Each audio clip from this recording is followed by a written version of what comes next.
Section 1. You will hear a conversation between a student and a job advisor. First, you have some time to look at questions 1 to 5.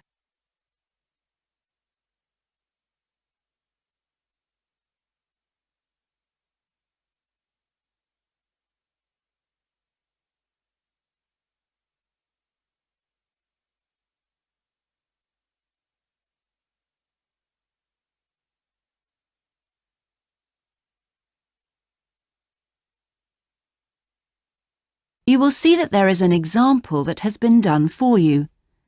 On this occasion only, the conversation relating to this will be played first. Good morning. Oh, good morning. Is this, room number 26? Yes, that's right. So, is this the Student Job Centre? It certainly is. How can I help you? Well, actually, I'm looking for a job, a part-time job. Do you have anything available at the moment? The student is looking for a part-time job, so part-time has been written in the space. Now we shall begin. You should answer the questions as you listen, because you will not hear the recording a second time. Listen carefully and answer questions 1 to 5. Good morning. Oh, good morning. Is this, room number 26? Yes, that's right.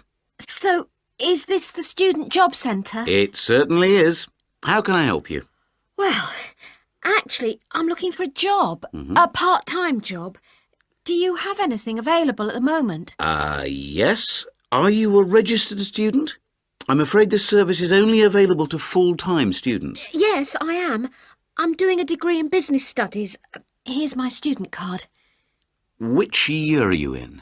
Well, I've been at uni for 4 years, but I'm in the 3rd year because I took last year off. Right. Well, let's just have a look at what positions are available at the moment.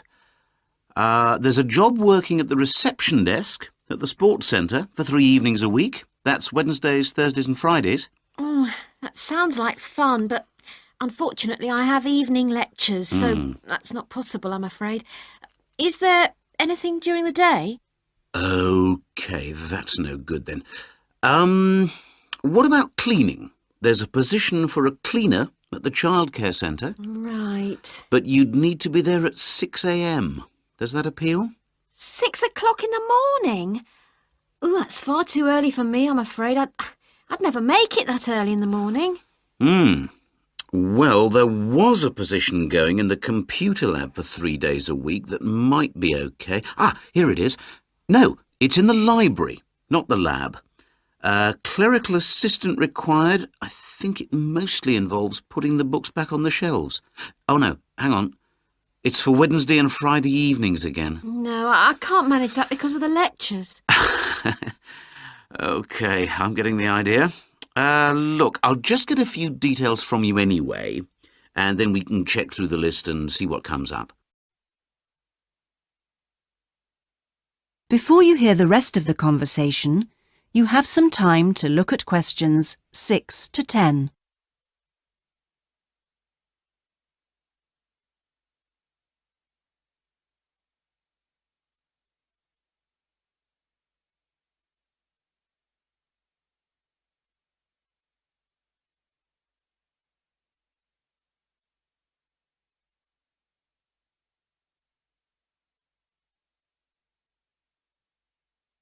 Now listen and answer questions 6 to 10.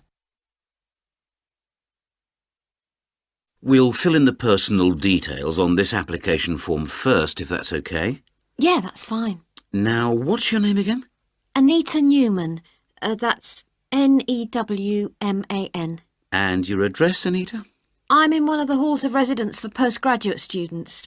You know, International House. OK, that's easy. What's your room number there? Room B569. No, sorry, B659. I always get that wrong. I haven't been living there very long. Do you have any other skills? Typing, languages, that sort of thing? Well, I speak some Japanese. Right, I'll make a note of that. Now, let's see what else is available. What do you think of administrative work? There's a position for an office assistant at the English Language Centre. That sounds interesting. It's for 3 days a week, Monday, Friday and Saturday mornings. Interested? Oh, I was hoping to have Saturdays free, but I need the work, so... Can you tell me what the job involves? Yep, sure. It says here that you'll be required to deal with student inquiries and answer the phone. Oh, I'm sure I can handle all that without a problem. Great. Well, would you like me to arrange an interview for you? Say Friday morning around 10? Oh, can we make it a bit later? Unfortunately, I've got something to do at 10. Would that be okay? Not a problem. How about 11:30? Hope it works out for you, Anita. Me too. And thanks for all your help. That is the end of section 1. You now have half a minute to check your answers.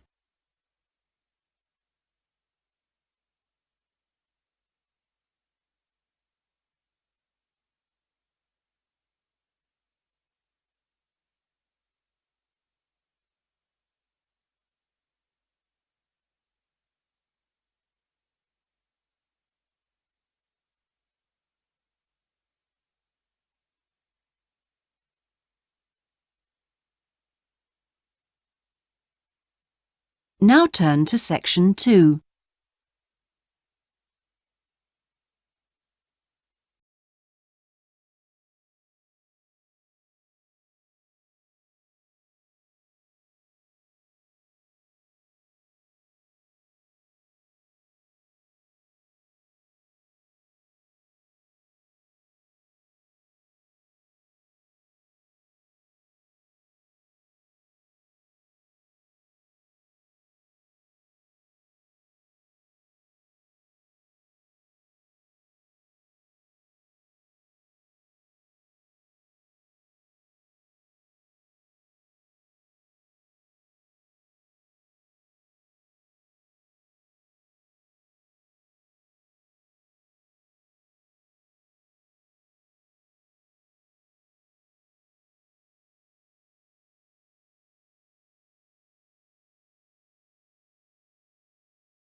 Section 2.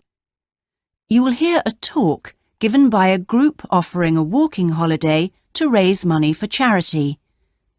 First, you have some time to look at questions 11 to 16.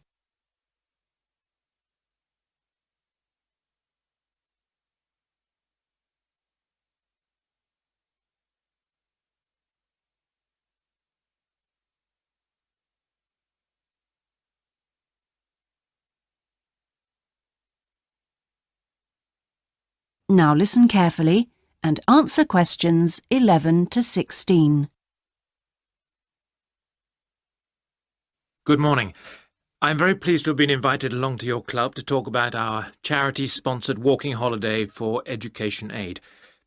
I'll start by giving you a brief overview of what it entails. First of all, let me explain what we mean by sponsored here. This is where people promise to donate money to the charity if you achieve your goal. In this case, to walk a certain number of miles.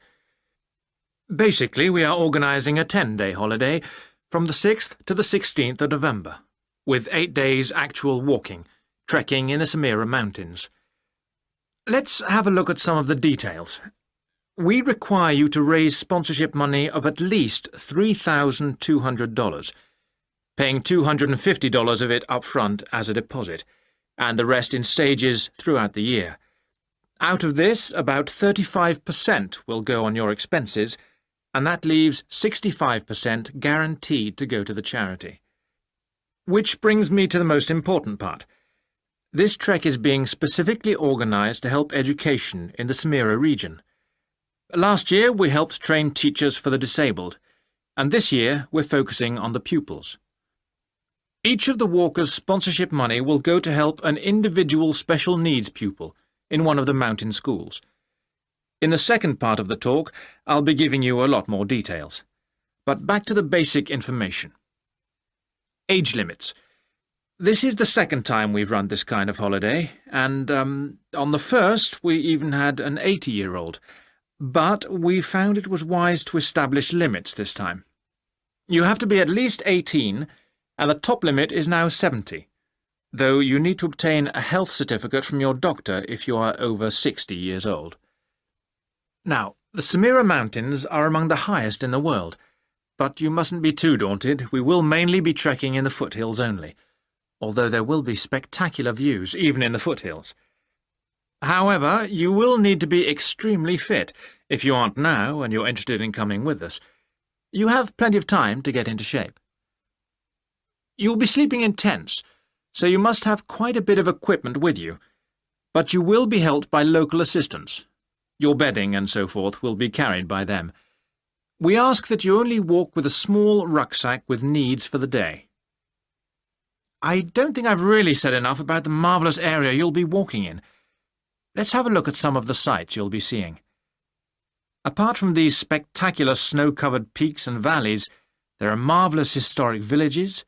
The area's been famous for centuries for making beautiful carpets, although recently there has been a trend to move into weaving blankets and wood carving. The people are extremely friendly and welcoming. We deliberately keep the party small in size to minimise disruption to people and landscape. Before you hear the rest of the talk, you have some time to look at questions 17 to 20.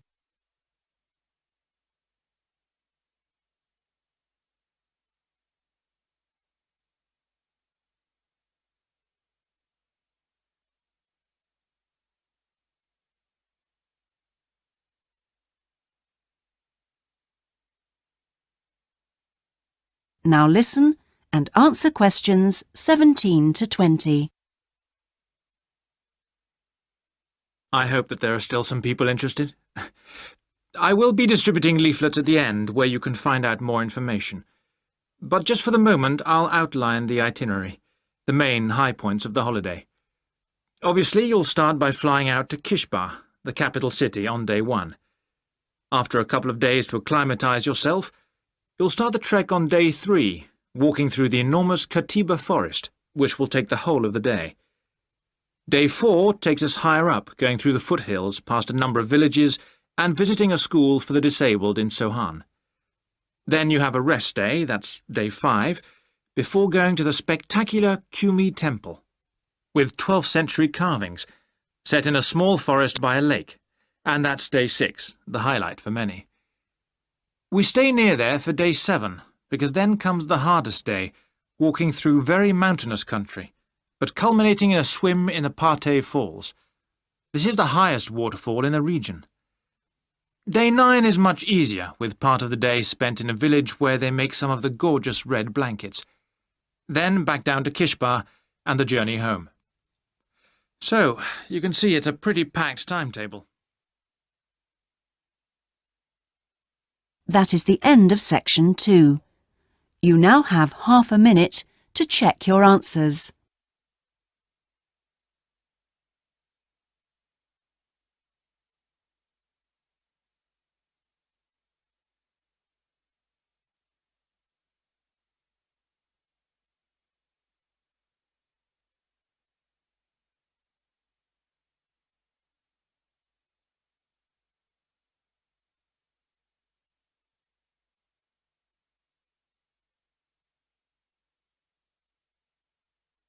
Now turn to section 3.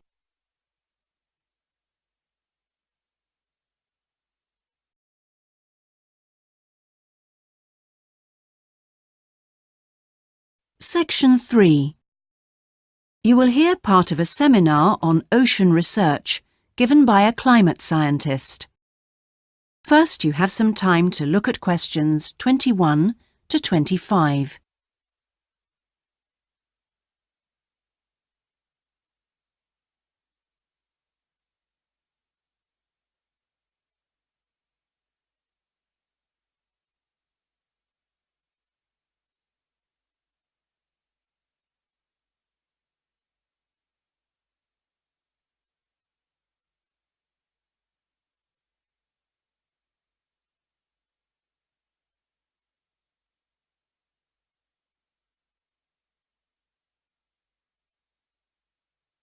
Now listen carefully and answer questions 21 to 25. Thanks to all of you for coming along today to hear about how the Robotic Float project is helping with ocean research. Well, first of all, we'll look at what a robotic float does and its use. So let's start with the device itself. It looks a bit like a cigar, and it's about 1.5 meters long. More importantly, it's full of equipment that's designed to collect data. So it can help us in building up a profile of different factors which work together within the world's oceans. Sounds like a big project. Isn't it too big for one country to undertake? That's quite true, but this project is a really good example of international cooperation. Over the last 5 years, scientists from 13 countries have been taking part in the project and launching floats in their area of ocean control. And next year, this number will rise to 14 when Indonesia joins the project.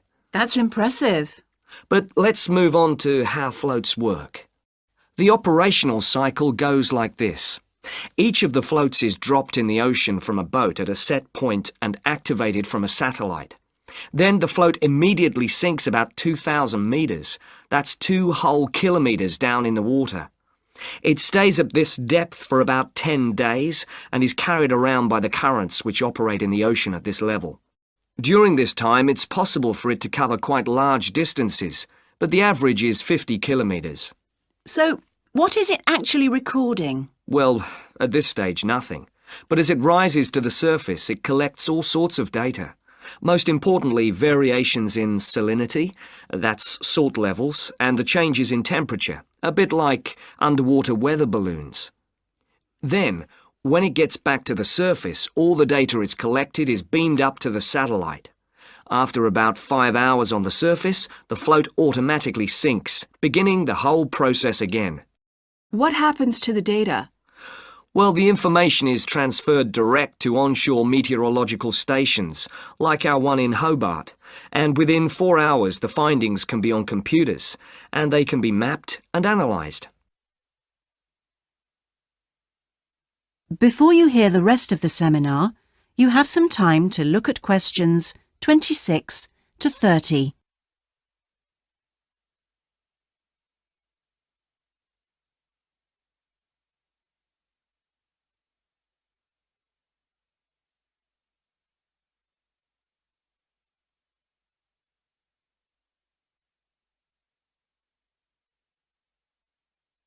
Now listen and answer questions 26 to 30. You say you're building models of the world's ocean systems, but how are they going to be used? And more importantly, when? Some of the data has already helped in completing projects. For example, our understanding of the underlying causes of El Niño events is being confirmed by float data.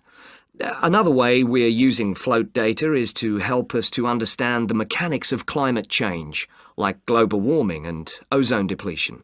That's part of an ongoing variability study, but the results are still a long way off. However, this is not the case with our ocean weather forecasting.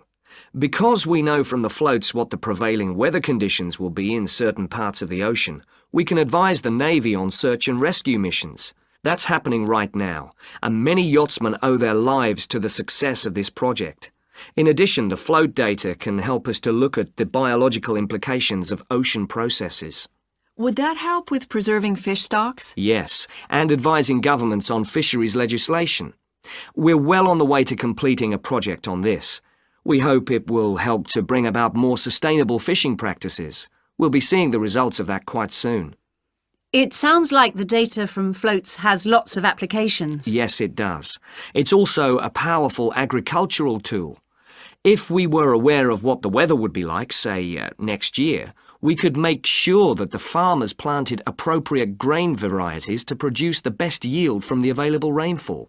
That sounds a bit like science fiction, especially when now we can't even tell them when a drought will break. I agree that this concept is still a long way in the future, but it will come eventually, and the float data will have made a contribution. That is the end of section 3. You now have half a minute to check your answers.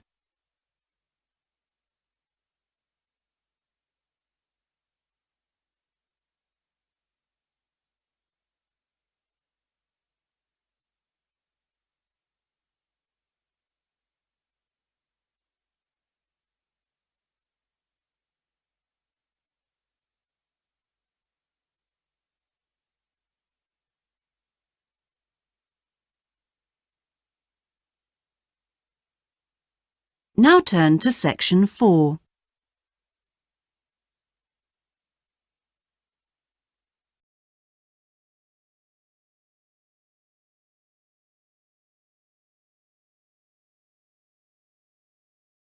Section 4. You will hear part of a lecture about hotels and the tourist industry. First, you have some time to look at questions 31 to 40.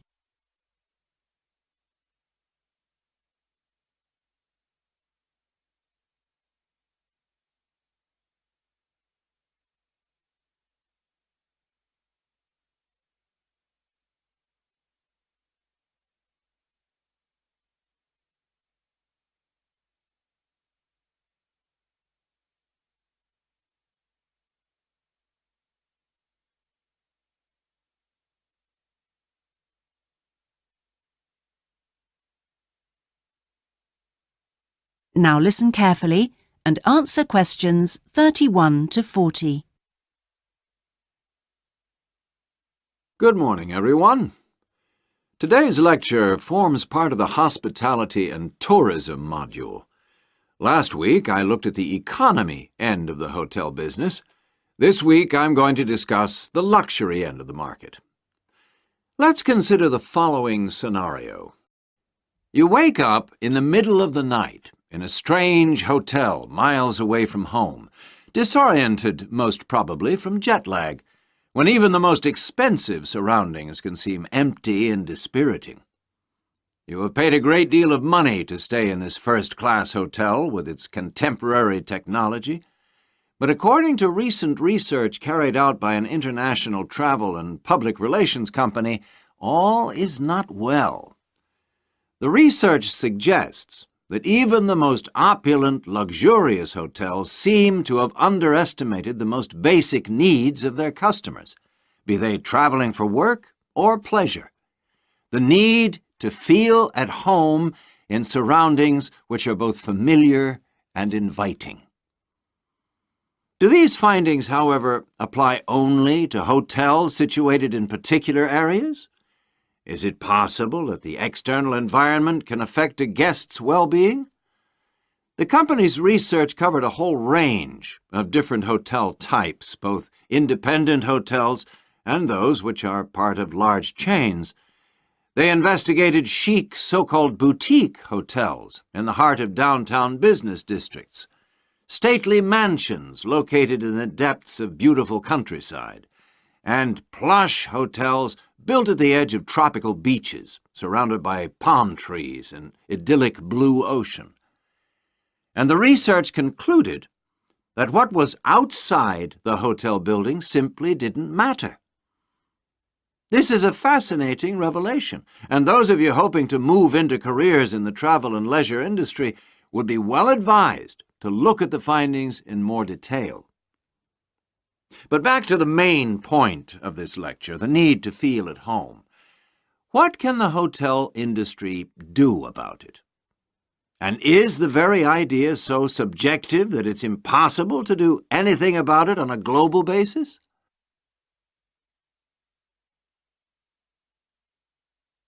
However, nothing stands still in this world. One company has come up with the slogan, "Take your home with you," and aims to provide clients with luxury serviced apartments. Those in the business travel industry maintain that these serviced apartments dispense with all the unwanted and expensive hotel services that business travelers don't want, while maximizing the facilities they do want. For example, not only sleeping and living accommodation, but also a sleek, modern kitchen that allows guests to cook and entertain, if they wish, at no additional cost. The attractions of such facilities are obvious, and it'll be interesting to see whether the company manages to establish a trend all over the world and make a lasting impact on the luxury accommodation market. Now, finally, I want to consider the psychology underpinning the traditional holiday hotel industry. As a hotelier, how do you go about attracting people to give up the security of their own home and entrust themselves to staying in a completely strange place and sleeping in an unfamiliar bed. Firstly, hotels exploit people's need to escape the predictability of their everyday lives. For a few days, people can pretend they are free of responsibilities and can indulge themselves. Secondly, there is something very powerful in our need to be pampered and looked after. It's almost as if we returned to being a baby when everything was done for us and we felt safe and secure. And not far removed from this is the pleasure in being spoilt and given little treats, like the minuscule bottles of shampoo and tiny bars of soap, the chocolate on your pillow at night. And we actually forget that we are paying for it all. Next week, I'm going to look at eco-hotels, a fairly new phenomenon, but increasingly popular, particularly... That is the end of section 4. You now have half a minute to check your answers.